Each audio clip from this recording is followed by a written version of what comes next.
అనంతపురం నగరానికి trade union రాష్ట్ర అధ్యక్షుడిగా రావటం అనేటువంటి జరిగింది. వెంకటరామరెడ్డి గారు అన్నగారు బాగా సన్నిహితుడు. చూస్తే ఆశ్చర్యం కలుగుతూ ఉంది. అనంతపురం అంటే అంత గందరగోళంగా నేర రోడ్లు ఉంటాయి అనుకున్నా, కానీ నీకు చాలా కాలం అయింది ఇక్కడికి వచ్చేవాడికి. ఈ నగరం అద్భుతంగా తయారు చేసినటువంటి వాళ్ళు ఎవరు? విశాలమైనటువంటి రోడ్లు, ట్రాఫిక్ అంతరాయం లేనటువంటి పద్ధతిలో ముందుకు సాగేటువంటిది, అభివృద్ధిలో పెద్దపీట వేసినటువంటి పద్ధతిలో కనపడుతుందంటేనే 2019-24 మధ్యలో జరిగినటువంటి అభివృద్ధే వెంకటరామరెడ్డి గారి యొక్క ప్రతీక అనేటువంటిది నాకైతే కనపడింది. నేను ఒక ఛాలెంజ్ తలుచుకున్నా. ఇవాళ చంకలు గుద్దుకుంటున్నటువంటి చంద్రబాబు నాయుడు, లోకేష్ అండుకో వారికి ఇవాళ ఏదో గెలిచేసాము, ఏదో ఉప ఎన్నికల్లో గెలిచాము అనేటువంటి పద్ధతిలో అనుకునేటువంటి వాళ్ళందరికీ మీకు దమ్ము ధైర్యం ఉంటే అనంతపురం నడి రోడ్లో నేను వస్తా, మా అన్నగారు అయినటువంటి వెంకటరామరెడ్డి గారు కూర్చుంటారు.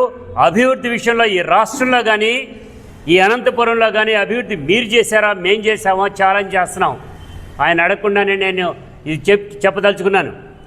నేను ఒకటే చెప్తున్నా, ఈ రాష్ట్రంలోకి సంబంధించినంత వరకు కూడా నిరుద్యోగులైనటువంటి యువతకి 20 లక్షల ఉద్యోగాలు ఇచ్చేస్తామని చెప్పారు. 20 లక్షలు కాదు కదా, 20 ఉద్యోగాలు ఇచ్చారా? ఓ పక్క నుంచి డిఎస్ఏ అనేటువంటిది ఏదో చెప్తానన్నారు, దాన్ని దాటవేసేటువంటి పద్ధతిలో తీసుకున్నారు. కానీ ఉద్యోగాలు ఇచ్చేపటికి ఇంకొక ఆయన పవన్ కళ్యాణ్ గారు, డిప్యూటీ సీఎం గారు, ఆయన కూడా ఉద్యోగాలు ఇచ్చి తీరుతామనేటువంటి చెప్తూనే నేను నా తమ్ముడికి ఒక పెద్ద ఉద్యోగం ఇచ్చాను, మీ అందరికీ ఉద్యోగాలు ఇచ్చేసినట్టు అనేటువంటి పద్ధతిలో ఆయన మాట్లాడుతున్నాడు. అంటే దీని అర్థం ఏంటి?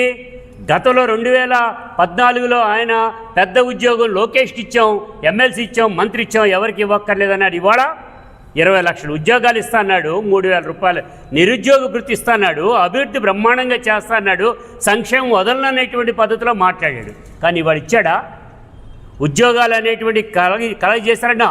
దమ్మున్న నాయకుడు జగన్మోహన్ రెడ్డి గారు అధికారంలోకి రాగానే 1,30,000 ఉద్యోగాలు మొత్తానికి సెక్రటేరియట్ ఎంప్లాయీస్ ఇచ్చినటువంటి ఘనత జగన్మోహన్ రెడ్డి గారికి ఉంది.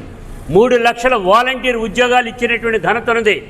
ఆర్టీసీలో ఉండేటువంటి ఉంటుందో పోతుందో అనేటువంటి పద్ధతిలో ఉండేటువంటి ఆర్టీసీ కార్మికుల యొక్క ఉద్యోగాలందరినీ పర్మనెంట్ చేసి గవర్నమెంట్ ఉద్యోగాలు తీసుకొచ్చినటువంటి ఆయన జగన్మోహన్ రెడ్డి గారు. ఇంతే కాదండి నేను చెప్పేది, అవుట్సోర్సింగ్ కార్పొరేషన్ ఉద్యోగం ఈరోజు వస్తే నువ్వు ఉద్యోగంలో రావడానికి వీల్లేదంటే అవుట్సోర్సింగ్ కార్పొరేషన్ ఏర్పాటు చేసి లక్షలాది మంది ఎంప్లాయీస్కి ఆసరా కలిగించినటువంటిది జగన్మోహన్ రెడ్డి గారు అనేటువంటి గుర్తు చేసిన. ఇవాళ ఉన్నటువంటి పరిస్థితిలో 3,000 రూపాయల నిరుద్యోగ భృతి ఇస్తున్నాడు. 2 లక్షల పైచిలకు ఉండేటువంటి వీళ్ళందరికీ కూడా ₹1 అంటే ₹1 కూడా ఇవ్వనటువంటి పరిస్థితి మనం చూస్తూ ఉన్నాం. రమారమి వాళ్ళకి ఇవ్వాల్సినటువంటిది కూడా ఎంత అనేటువంటిది అంటే కోట్లల్లో ఉండేటువంటి దాన్ని కూడా ఇవ్వలేనటువంటి పరిస్థితి. నేను అందుకే చెప్తున్నా, ఛాలెంజ్ చేస్తున్నాం. ఇవాళ జగన్మోహన్ రెడ్డి గారు అభివృద్ధి చేయలేదంటున్నారు.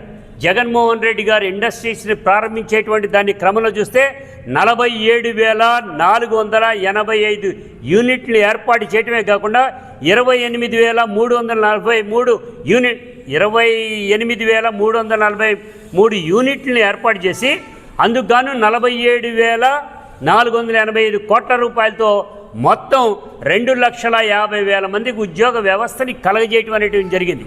కానీ ఇవాళ చంద్రబాబు నాయుడు గారు ఏం చేశారో తెలుసా అండి? రావటంనే 400 ఫ్యాక్టరీలని రద్దు చేశాడు.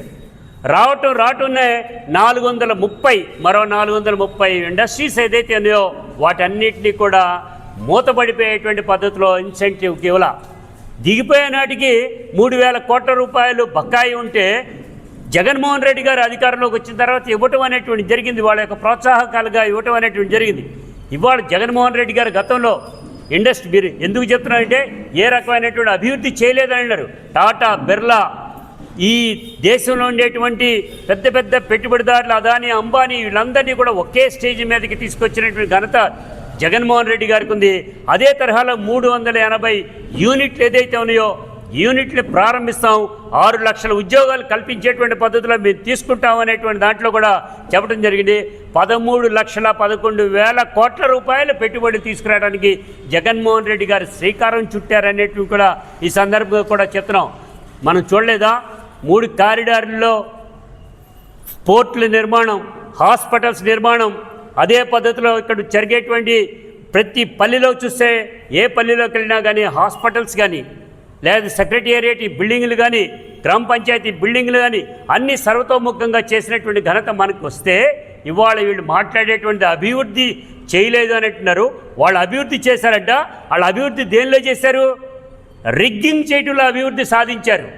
అందుకనే పులివెందుల్లో 680 ఓట్లు వచ్చినాయి అనేటువంటి చంకలు గుద్దుకునేటువంటి దద్దమ్మ ప్రభుత్వం అనేటువంటి చెప్తున్నాం. ఇవాళ గతంలో మీరు చేసినటువంటి దౌర్జన్యాలు ఇన్ని అనే కాదు, ఆ దౌర్జన్యాలను ఇవాళ డైరెక్ట్గా ప్రజల మీదకి తీసుకొచ్చేటువంటి పద్ధతిలో వైసీపీ కార్యకర్తలన్నీ ఇళ్లల్లో హౌస్ అరెస్టులు చేసి ఆ వచ్చినటువంటి స్లిప్పులు అయితే అన్నీ తీసుకుని మీరు ఇతర ఊళ్ళల్లో నుంచి తీసుకొచ్చినటువంటి వాళ్ళతో ఎన్నికలు జరపడం ఇది ఎన్నికలేనా? అందుకే చెప్తాం, ఇవాళ మీరు తీసుకున్నటువంటి నిర్ణయం, ఇవాళ మీరు చంకలు గుద్దుకునేటువంటి వైనం ఇది సరైనటువంటి కాదన్నావు. చేస్తే మంచి చేయి, కానీ నువ్వేం చెప్పావు? గతంలో కరెంట్ అన్నావు, అబ్బా ఉచితంగా ఇస్తానన్నావు, కానీ వాళ్ళు నువ్వేం చెప్తున్నావు? మొత్తం ఇవాళ చూస్తానికి చెప్తుంటే 15,485 కోట్ల రూపాయల అదనపు భారం మన మీద వేశారు 9 నెలల్లోనే. స్మార్ట్ మీటర్లు పెడతానన్నాడు. ఆ స్మార్ట్ మీటర్లు పెట్టేటువంటి దానిలో మొన్న ఈ మధ్య ఏప్రిల్ నెలలోనే 921, 923, 924 అనేటువంటి జీవాన్ని ప్రవేశపెట్టి స్మార్ట్ మీటర్లు 9,500 రూపాయలు కొనాలని, ఆ కొనేటువంటి ఆ డబ్బు కూడా మన ప్రజల మీద వేస్తామనేటువంటి పద్ధతిలో తీసుకున్నారు. ఇవాళ 48 లక్షల కనెక్షన్లు ఇస్తారట. భవిష్యత్తులో 2 కోట్ల మందికి కనెక్షన్లు ఏర్పాటు చేస్తారంట. అంటే కరెంటు భారాన్ని కూడా మళ్ళా మోపటానికి వీళ్ళు ప్రయత్నం చేస్తున్నారు. ధరల మీద ధరలు పెంపొందించడానికి వీళ్ళు ప్రయత్నం చేస్తున్నారు. ఇది సరైనటువంటి కాదన్నాం. అందుకే చెప్తున్నాం, ఇండస్ట్రియల్ వైజ్గా మీరు తీసుకునేటువంటి పాలసీలో తప్పుడు తడకగా ఉన్నాయి అనేటువంటిది కూడా ఈ సందర్భంగా కూడా చెప్తున్నా.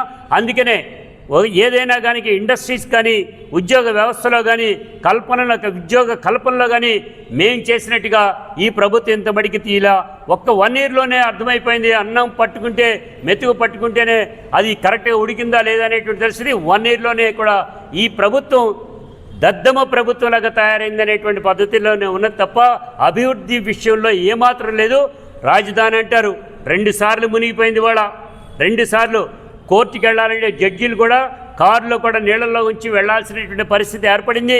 ఇవాళ కొండవీటి వాగన్నారు, తవ్వుతూ ఉండింటే తవ్వేటువంటి దాంట్లో వచ్చే నీళ్లు వస్తున్నాయి. కొండవీడు వాగు తవ్వకుండా ఆ రాజధానికి ప్లేస్ కట్టే పరిస్థితి లేదు. అది కట్టాలంటే నువ్వు కంపల్సరీగా 18 అడుగులు లోతు తవ్వాలి. 18 అడుగులు 3 అడుగులు లోతు తవ్వితేనే ఓట వచ్చేసి నీళ్ళు వచ్చేస్తున్నాయి. నువ్వు ఎక్కడి నుంచి చేస్తావు? వరల్డ్ బ్యాంక్కి నువ్వు ఇచ్చినటువంటి హామీలు ఏ రకంగా నెరవేరుస్తావు అనేటువంటి కూడా ఈ సందర్భంగా కోరుకుంటూ ఛాలెంజ్ చేస్తున్నాం. అభివృద్ధి విషయంలో మేము ఎప్పటికైనా ఎక్కడైనా కానీ కూర్చొని మాట్లాడటానికి చర్చలకి మేము సిద్ధంగా ఉన్నామని టీడీపీ వాళ్ళకి హెచ్చరిస్తున్నాం.